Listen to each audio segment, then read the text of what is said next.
Capítulo 11.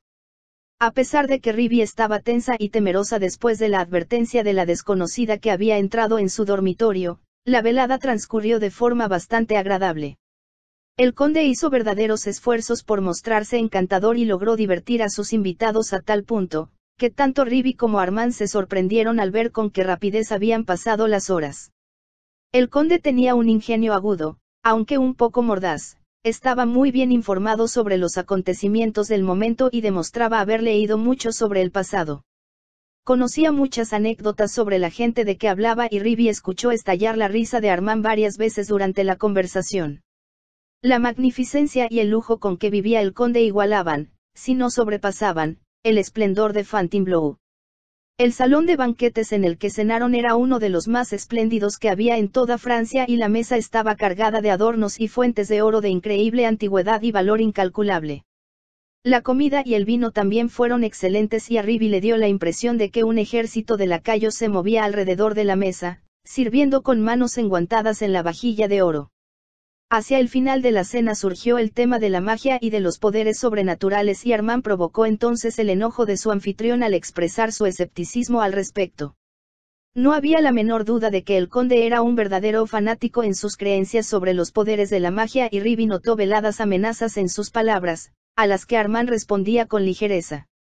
Ribby dirigió en vano varias miradas de advertencia a Armand en el curso de la conversación, pero él siguió burlándose de las aseveraciones del conde. Tal vez ha descubierto ya la piedra filosofal que lo convierte todo en oro, comentó Armand en cierto momento. Tal vez es así, contestó el conde. Ribby percibió que la atmósfera se había vuelto muy tensa y cambió el tema diciendo: Después de la cena, no nos podrá hablar sobre sus pinturas, señor. Veo que tiene una excelente colección de arte. Me encantaría hacerlo, contestó el conde, pero deben perdonarme si les pido que esta noche se retiren, a más tardar, a las 11 de la noche. Tengo que hacer algo para el emperador, ciertos cálculos que deben hacerse antes de la medianoche. ¿Más pronósticos?, preguntó Armand. Espero que sean victorias, porque no creo que el emperador sea buen perdedor. Es difícil imaginar que un hombre tan inteligente como Napoleón crea en todas esas supersticiones y tonterías de estrellas, maleficios y artimañas como esas.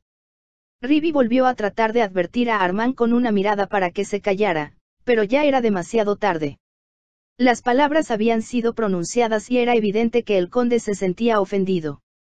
No soy un charlatán ni un mentiroso, señor marqués, replicó con una voz de furia que era casi como el gruñido de una fiera y Armand levantó la mirada hacia él con inocente asombro. Caramba, no era mi intención ofenderlo. Usted es una autoridad en la materia y, si cree en esas cosas, yo no soy nadie para contradecirlo. Le creo y me abstendré de decir más tonterías. Cálmese, mi querido amigo, y brindemos por el futuro, aunque no sepamos lo que nos depare. La voz de Armand pareció tranquilizar un poco la furia del conde, pero Ribby tuvo la impresión de que se trataba de una calma superficial y que, sin darse cuenta, Armand se había buscado un terrible enemigo. Agitada y temerosa, obligó con sus preguntas al conde a que éste hablara de sus cuadros e hizo todo lo posible por mantener a Armand fuera de la conversación, hasta que, con una sensación de alivio, advirtió que eran casi las 11 y que debían retirarse a sus habitaciones. Por fin se despidieron y dejaron al conde en el vestíbulo. Ribby y Armand subieron la ancha escalera hacia sus dormitorios y cuando habían llegado ya al pasillo y su anfitrión no podía escucharlos, ella murmuró: Necesito hablar contigo. Iré a tu habitación en 5 minutos, contestó Armand con voz baja. El fuego en la cámara de la reina estaba encendido y en los candelabros que había sobre el tocador y los que estaban junto a la cama brillaba la luz de las velas, pero la sombría habitación se sentía fría. Al entrar, Ribby miró temerosa hacia el panel secreto, pero todo parecía estar en orden. Después de despedir a la doncella que la esperaba, se sentó en una silla baja, cerca de la chimenea, preguntándose si Armand creería todo lo que iba a decirle.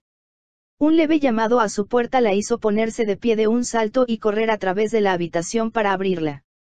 Era Armand y el solo hecho de verlo la tranquilizó. «Ah, me alegra mucho que hayas venido», exclamó Ribby. Lo hizo entrar y cerró la puerta con llave. «¿Qué te preocupa tanto?», preguntó él.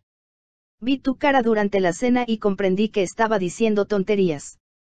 Pero ¿qué importa? Ese tipo es un tonto pomposo, sin sentido del humor. No te puedes casar con él y mañana se lo voy a decir. Ribby lanzó un leve suspiro que era a la vez risa y sollozo. Oh, Armand, tomas todo a la ligera. Nada parece perturbarte. ¿Y qué quieres que haga? Preguntó él de buen humor. Que grite de miedo al ver mi propia sombra. O que crea todas esas tonterías con que el conde engatusa al emperador. Mago. Pamplinas. Estoy seguro de que no sabría hacer ni el más sencillo truco de salón. En eso está equivocado, respondió una voz con suavidad. Ribby contuvo un grito. La interrupción era tan inesperada que se asustó, pero, cuando volvió la cabeza, advirtió que el panel secreto había vuelto a abrirse y que la mujer que había visto horas antes avanzaba con lentitud hacia ellos. ¿Quién es usted? ¿Qué quiere? Preguntó Armand poniéndose de pie de un salto. Aún él parecía haberse asustado ante la repentina interrupción y la extraña apariencia de la mujer que avanzaba hacia ellos. Ya no llevaba el peinador malva, sino un vestido de una tela oscura, pero transparente, cubierta con signos cabalísticos bordados en plata. Sobre el pecho, pendiente de su cuello, había una cruz esvástica de rubíes rojos sangre, con una cadena de brillantes. Llegó ante ellos antes de volver a hablar. Su voz era baja y ronca y tenía cualidad casi hipnótica por su profundidad y resonancia. Le advertí esta tarde, dijo a Ribby, pero no quiso hacerme caso. Si es inteligente, se irá ahora, en el acto. Si espera hasta mañana, será demasiado tarde, y nadie podrá salvarla. Ribby descubrió sorprendida que se aferraba con fuerza a la mano de Armand, a pesar de que no se había dado cuenta siquiera de que se había acercado a él. ¿Por qué quiere que mi hermana se vaya de aquí? Preguntó Armand. La mujer lo miró. Porque está en peligro, contestó con sencillez. Y usted también, señor. Lo amenaza, un peligro, la prisión y la muerte. Ribby lanzó una leve exclamación. ¿Por qué dice eso? Dígame, ¿por qué lo dice? La mujer parpadeó, como si estuviera despertando de un sueño. No lo sé, respondió con voz pesada. Lo vi con claridad por un momento, pero ahora ha desaparecido. El peligro es para usted, señorita, no para su hermano. Es usted quien debe irse ahora mismo. ¿Pero por qué? Preguntó Ribby. Debe explicarse, darme una razón para hacerlo. Sí, porque trata de salvar a mi hermana del peligro que dice que la amenaza. Preguntó Armand. No lo hago por ella, contestó la mujer. Lo hago por Jill. Porque he trabajado para él, porque en el pasado nos amamos, y quisiera salvarlo del pecado final contra Dios. No hay ya salvación para mí. Pero, porque él cree, porque tiene completa fe en lo que hace, hay esperanza para él si no comete el mayor crimen de todos. ¿Y cuál es? Preguntó Armand. La mujer miró por encima del hombro, como si temiera ser escuchada. Extendiendo los brazos puso una mano en un brazo de Ribby y la otra en el de Armand. Sus dedos estaban fríos y Ribby se estremeció a su contacto. Escuchen, hijos míos, dijo. Soy Mary Medulen y hace muchos años Yailos de Duriax fue mi amante. Yo era joven cuando me trajo por primera vez aquí y, aunque no era muy religiosa, creía en Dios. Pero el amor que sentía por Yailose fue más poderoso y me condujo a hacer todo lo que él me pidió. Ribby y Armand escuchaban con atención y la mujer continuó diciendo. Lo que al principio parecía un simple pasatiempo se convirtió en una obsesión. Tenía poderes naturales, es cierto, y era clarividente. Encontró viejos libros sobre nigromancia que le revelaron los misterios de la hechicería y conoció a otros hombres tan conocedores y hábiles como él. Me convertí en su cómplice, su esclava, una criatura sin voluntad propia. Seguía enamorada de él, pero empecé a tener miedo al ver a qué extremos lo estaba llevando el deseo de poder sobre los vivos y sobre los muertos. Eso es lo que Yailos desea, y está dispuesto a arriesgarlo todo por obtenerlo. ¿Pero qué tiene eso que ver?, empezó a decir Ribby, pero la mujer la calló con un gesto autoritario. No hay tiempo para preguntas, respondió. Solo tenemos unos minutos. Hace 3 años, J-Lo tuvo acceso, de algún modo, a un antiguo manuscrito paleográfico que una sociedad secreta, poseedora de grandes poderes mágicos, había ocultado por siglos enteros. Según el manuscrito, para obtener la iniciación final se precisaba hacer un sacrificio supremo, matar a su hijo primogénito, que debía concebir una virgen, nacida bajo ciertos planetas y de su misma clase social por nacimiento. J-Lo empezó a buscar a una joven que respondiera a esta descripción, pero no le fue fácil encontrarla.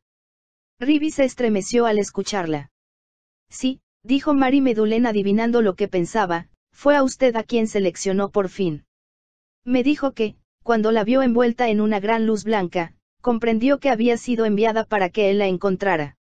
Realizó investigaciones sobre su nacimiento y descubrió que había nacido en la época adecuada y desde ese momento no ha descansado hasta que usted le prometió casarse con él. Mary Medulén miró a su alrededor para asegurarse de que nadie la escuchaba y prosiguió su relato.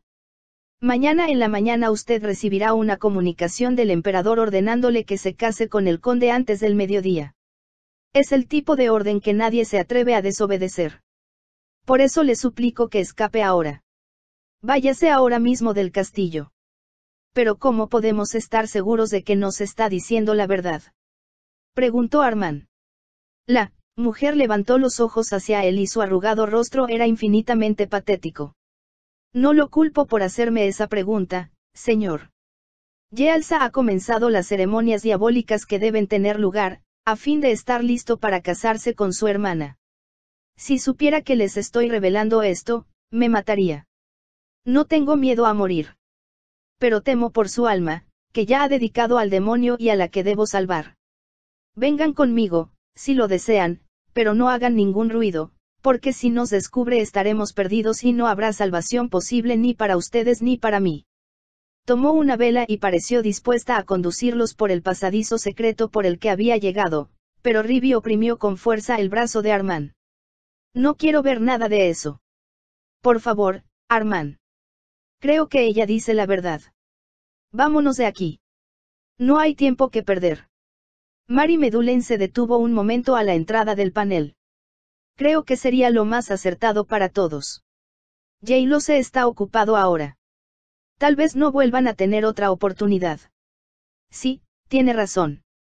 Nos iremos ahora mismo. Gracias, contestó Armand.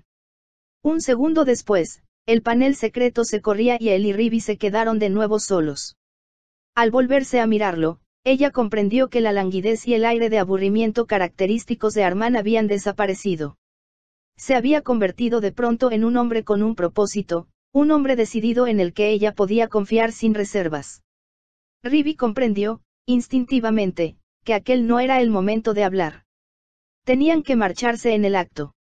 Haciendo un esfuerzo sobrehumano por sobreponerse al terror que la invadía, se dirigió al guardarropa, tomó su capa de viaje de terciopelo oscuro adornado con piel y se la echó sobre los hombros. No había tiempo de preocuparse por nada más. Deslizó un pañuelo en el escote de su vestido y recordó aliviada que llevaba puesto su vestido de crepé blanco, de amplia falda plegada, que semejaba una túnica griega. Si tenía que montar un caballo aquel traje no estorbaría sus movimientos. ¿Estás lista?, preguntó Armand. Cuando ella asintió con la cabeza, él abrió la puerta y miró hacia el pasillo. No había nadie allí. Armand la hizo salir, cerró la puerta tras sí y ambos cruzaron el pasillo. A Armand le tomó solo unos minutos encontrar una bolsa llena de dinero y tomar su capa de viaje. Ahora podían marcharse, pero sería difícil escapar del castillo. Armand miró por encima de la barandilla de la escalera. Había velas encendidas en el amplio vestíbulo, pero no se veía a nadie. A toda prisa, él y Ribby bajaron por la escalera y, cruzando el gran vestíbulo, llegaron a uno más pequeño que había a la entrada. Armand acababa de levantar la mano hacia los cerrojos y cadenas que aseguraban la puerta del frente cuando escucharon afuera el sonido de pisadas de caballos. Alguien llegaba. Se sujetaba a los caballos en el patio de afuera y percibieron el ruido de los arneses y la voz de un hombre que daba órdenes. Luego, el ruido de pisadas que subían la escalinata de mármol. Ribby miró a Armand y ambos comprendieron que no había tiempo que perder. Rápidamente, Él la hizo volver hacia el gran vestíbulo y, con un ágil movimiento, apartó un largo cortinaje de terciopelo que cubría el ventanal más cercano a la puerta. Ella se ocultó tras él y Armand hizo lo mismo, y en aquel momento escucharon las pisadas que se acercaban por el pasillo que comunicaba el gran vestíbulo con las habitaciones de la servidumbre. Rivi sintió que la ahogaba el terror. No podía ver nada, pero escuchó las pisadas del lacayo que pasaba frente a su escondite y lo oyó abrir los cerrojos y la pesada puerta. Un hombre dijo entonces con voz imperiosa: «Debo hablar ahora mismo con el conde Yeols de Duriax».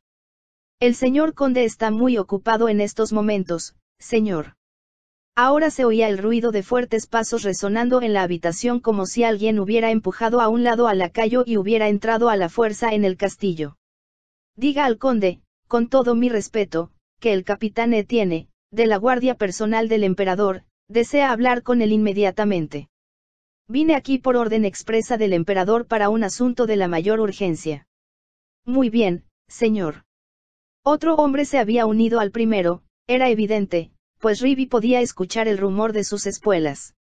«¿Se quedó Prevost con los caballos?», preguntó un hombre. «Sí, parece que los palafreneros de aquí ya se acostaron, porque no esperaban visitas». «Sí, sobre todo con malas noticias. Esta es una misión desagradable. Ojalá el emperador hubiera escogido a otros para realizarla». «Todo es parte del trabajo», contestó el capitán Etienne. «Debo confesarte que el tipo me simpatizaba.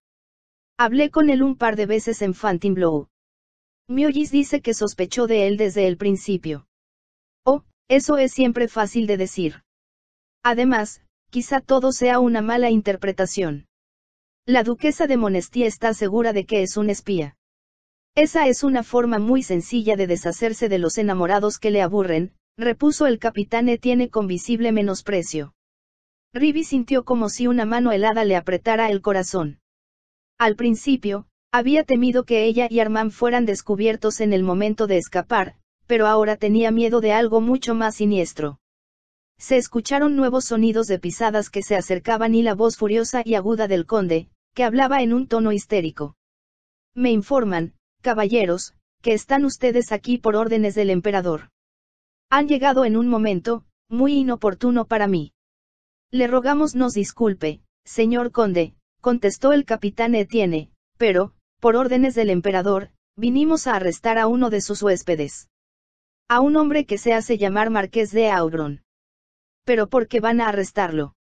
«Se cree que es un impostor. El emperador ha recibido información en el sentido de que no es el Marqués de Augron». «Es la cosa más extraordinaria que he oído en mi vida», exclamó el conde. «El marqués es medio hermano de la dama con quien voy a casarme. Debo tener pruebas de lo que dicen antes de permitir que lo insulten con tales acusaciones. Le han sido proporcionadas al emperador, señor, según tengo entendido, tanto por la duquesa de Monesty como por el conde Metternich. El embajador de Austria. ¿Qué tiene que ver él en el asunto?». «Parece que el conde Metternich proporcionó a su majestad un retrato del auténtico marqués de Augron, quien no tiene el menor parecido con el caballero que ostenta su título». «Los retratos no son siempre un testimonio confiable», observó el conde irritado. «Tal vez en muchos casos», replicó el capitán Etienne, «pero en este en particular, el retrato revela una característica que ha sido confirmada ya por la oficina del señor Fusé, respecto al auténtico Marqués de Augron». «¿Y cuál es?», preguntó el conde. «El marqués tiene un solo ojo. Perdió el otro en un duelo que tuvo lugar en Viena hace 5 años». Se produjo una leve pausa. «Mi huésped tiene los 2 ojos, de eso no hay la menor duda», señaló el conde titubeante. «Entonces, le suplicamos que nos permita dirigirnos ahora mismo a su dormitorio. Por órdenes del emperador está bajo arresto y debemos llevarlo ahora mismo a Fontainebleau, donde se harán averiguaciones sobre su verdadera identidad». «Desde luego, no puedo impedir que cumplan con su deber», repuso el conde con frialdad, «pero quiero suplicarles que lo hagan de la forma más discreta y silenciosa posible. No deseo que se moleste a mi futura esposa, ni hay razón para que ella se entere de que su medio hermano ha salido del castillo. Nuestro asunto, señor conde, solo atañe al hombre que se hace llamar Marqués de Augron, contestó el capitán, y, como usted sugiere, actuaremos de la forma más silenciosa posible. Un lacayo les mostrará su habitación. Y ahora, caballeros, si me lo permiten, atenderé asuntos de gran importancia que no pueden seguir siendo pospuestos. Buenas noches, señor conde, y gracias, dijo el capitán Etienne. Buenas noches, caballeros. Rivi oyó al conde cruzar el vestíbulo y después escuchó las lentas pisadas de los oficiales cuando subían la escalera. Casi no se atrevía a respirar, por temor a descubrirse. Pero antes que tuviera tiempo de pensar en nada, sintió la mano de Armand en su brazo. Él descorrió el cortinaje con la otra mano y la hizo salir del escondite y luego, a toda prisa, la llevó hacia el pequeño vestíbulo de la entrada. Un lacayo somnoliento cuidaba la puerta del frente y se disponía a bostezar cuando Armand le asestó un certero puñetazo que lo dejó sin sentido. Luego, abrió la puerta con rapidez y él y Rivi bajaron la escalinata de piedra. Al pie de esta, bajo la luz de la luna, se veían 3 caballos y a un oficial que sostenía las brides. El oficial se volvió, y al ver a Armand, dirigió la mano hacia su espada, pero este se arrojó sobre él. No era un hombre muy voluminoso. Armand lo levantó en vilo con gran facilidad y lo arrojó por encima del muro del patio hacia el lago. Rivi escuchó el ruido que produjo su cuerpo al caer al agua. Entonces el brazo de Armand rodeó su cintura y la subió a la silla del caballo más cercano. Ojalá sepas montar bien, dijo él. Sorprendida, Rivi le contestó riendo levemente. Vas a encontrar difícil mantenerte a mi paso. Unos segundos después se alejaban galopando a toda velocidad y cruzaron el puente levadizo para salir por las rejas abiertas y lanzarse a campo traviesa. Rivi miró hacia atrás por encima del hombro. El castillo de Crux se distinguía a lo lejos, bañado por la luna. A pesar de que le impresionó su grandiosa magnificencia y su esplendor que, casi quitaba el aliento, Rivi comprendió que estaba escapando de algo diabólico. Sin embargo, mientras Armand estuviera a su lado, ya no volvería a tener miedo.